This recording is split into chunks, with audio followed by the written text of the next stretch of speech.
2013 সালের 5 মে রাজধানীর শাপলা চত্বর হেফাজতে ইসলামের সমাবেশে হত্যার ঘটনায় সাবেক প্রধানমন্ত্রী শেখ হাসিনাকে প্রধান আসামি করে আন্তর্জাতিক অপরাধ ট্রাইব্যুনালে অভিযোগ দায়ের করা হয়েছে। সংগঠনের নেতারা বলছেন, আলেম ওলামাদের নির্মূল করতে পরিকল্পিতভাবে 13 সালে গণহত্যা চালানো হয়। এই চিত্র রিপোর্টে দেখুন বিস্তারিত। 2013 সালের 5 মে রাজধানীর শাপলা চত্বরে 13 দফা দাবি নিয়ে জড়ো হয় কয়েক লক্ষ হেফাজত নেতাকর্মী। সমাবেশটি ছত্রভঙ্গ করতে অভিযানে নামে আইন শৃঙ্খলা বাহিনী। সংগঠনটির দাবি, ওই দিন তাদের শতাধিক মানুষ নিহত হয়। এই ঘটনায় প্রায় এক যুগ পর সাবেক প্রধানমন্ত্রী শেখ হাসিনাকে প্রধান আসামি করে আন্তর্জাতিক অপরাধ ট্রাইব্যুনালে অভিযোগ দায়ের করা হয়েছে।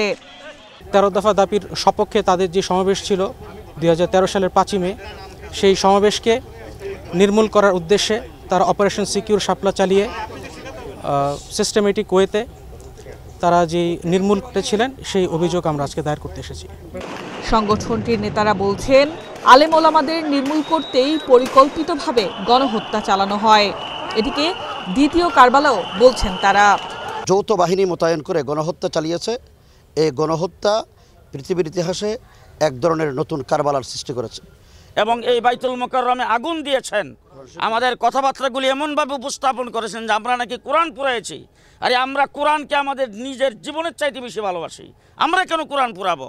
যারা কোরআন বিদ্বেষী তারাই কোরআন পুরাইছে। হত্যাকারী যারা তৎকালীন প্রধানমন্ত্রী শেখ হাসিনা সহ সকল হত্যাকারীদেরকে এবং হত্যাকাণ্ডের সঙ্গে জড়িত যারা রয়েছে তাদেরকে উপযুক্ত আইনের মাধ্যমে বিচারের আওতায় আনতে পারলে বাংলাদেশ এবং বাংলাদেশের মানুষ অভিশাপ মুক্ত হবে।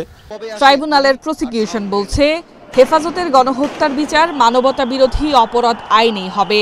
এর আগে শাপলা চত্বরের ঘটনায় আরও একটি অভিযোগ জমা পড়েছে ট্রাইব্যুনাল প্রসিকিউশনে। অভিযোগটা আমরা গ্রহণ করেছি। এটি তদন্তের জন্য আমরা ইতিমধ্যে পাঠানোর প্রচেষ্টা শুরু করে দিয়েছি। এটা আন্তর্জাতিক অপরাধ ট্রাইব্যুনাল আইনেই তদন্ত হবে এবং যদি তদন্তের সত্যতা পাওয়া যায় আমরা এখানে মামলা হিসেবে দাখিল করব। H A Mitu, Asian television, Dhaka.